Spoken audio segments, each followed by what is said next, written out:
నాకు తెలిసి తెలుగు భాషల గిన్ని తిట్లున్నాయని నాకు ఈ మధ్యనే తెలిసింది. కాంగ్రెస్ ప్రభుత్వం వచ్చినాక అరే ఆ గొట్టం పెడితే చాలు ఏం తిట్లవి, ఆడోళ్ళు లేదు మగోళ్ళు లేదు. రేవంత్ రెడ్డి పేరు తీసుకోగానే ఎక్కడున్నాడు మా ముంగటికి రమ్మని చెప్పి తిడుతుంటే అమ్మతోడు చెప్తున్నా, రేషం ఉన్నాడు ఇంకోటి కూడా దీపాడికి ఒక బకెట్లో నీళ్ళు దొడుకొని ఆయన దుంకి చచ్చిపోతున్నాయి. అలా రేవంత్ రెడ్డి కాబట్టి సిగ్గులేని బతుకు కాబట్టి బతుకుతుండు, కానీ అది ఏం తిట్లవి అంటే మామూలుగా లేవు అవి.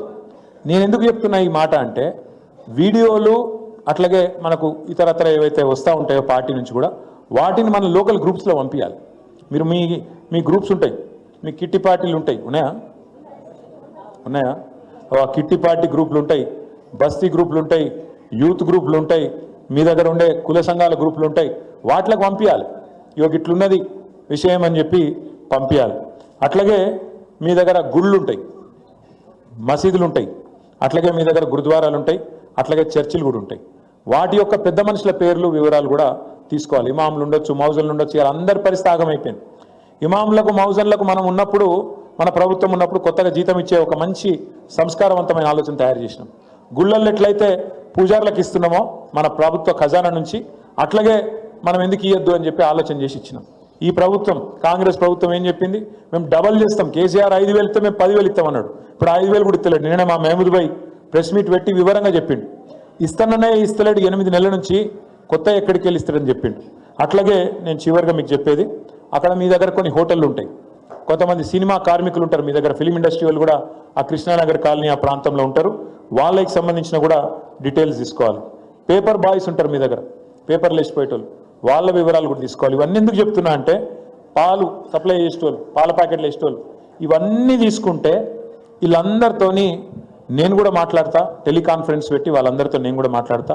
ఈ వివరాలు మీరు తీసుకొని మన పోచంపల్లి శ్రీనివాసరెడ్డి గారి నాయకత్వంలో, మీ కార్పొరేటర్ గారు రాజ్ కుమార్ పటేల్ గారి నాయకత్వంలో, డివిజన్ అధ్యక్షుడు ఎవరు సంతోష్, మా తమ్ముడు డివిజన్ అధ్యక్షుడు సంతోష్ గారి నాయకత్వంలో ఈ వివరాలన్నీ మీరు పకడ్బందీగా తీసుకొస్తే మనం బ్రహ్మాండంగా అవతలోళ్ళు ఎన్ని దుష్ప్రచారాలు చేసినా బీజేపీ వాడు కాంగ్రెస్ వాడు డోకా లేకుండా మాగంటి గోపీనాథ్ గారి సేవలు మళ్ళొక్కసారి జూబ్లీ హిల్స్ గుర్తు చేసుకున్నది.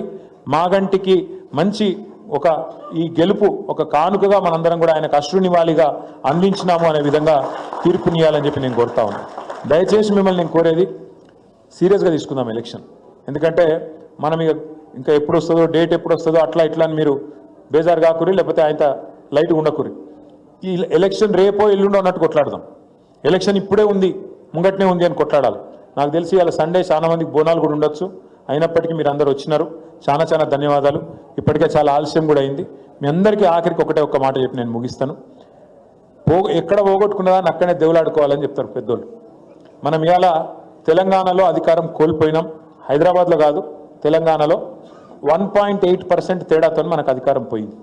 మళ్ళా తిరిగి కేసీఆర్ గారు ముఖ్యమంత్రి కావాలి, మళ్ళా గులాబీ జెండా ఎగరాలి అంటే ఎవరి చేతుల్లోనే లేదు, మన చేతుల్లోనే ఉంది. అందుకే దయచేసి అందరం సీరియస్గా తీసుకొని గట్టిగా కొట్లాడదాం. పేరు పేరున మీ అందరికీ మళ్ళొకసారి నమస్కారాలు. చిన్నపిల్లలతో సహా వచ్చిన మా ఆడబిడ్డలందరికీ మళ్ళొకసారి ప్రత్యేకంగా నమస్కారాలు. జై తెలంగాణ. కేసీఆర్ గారి నాయకత్వం.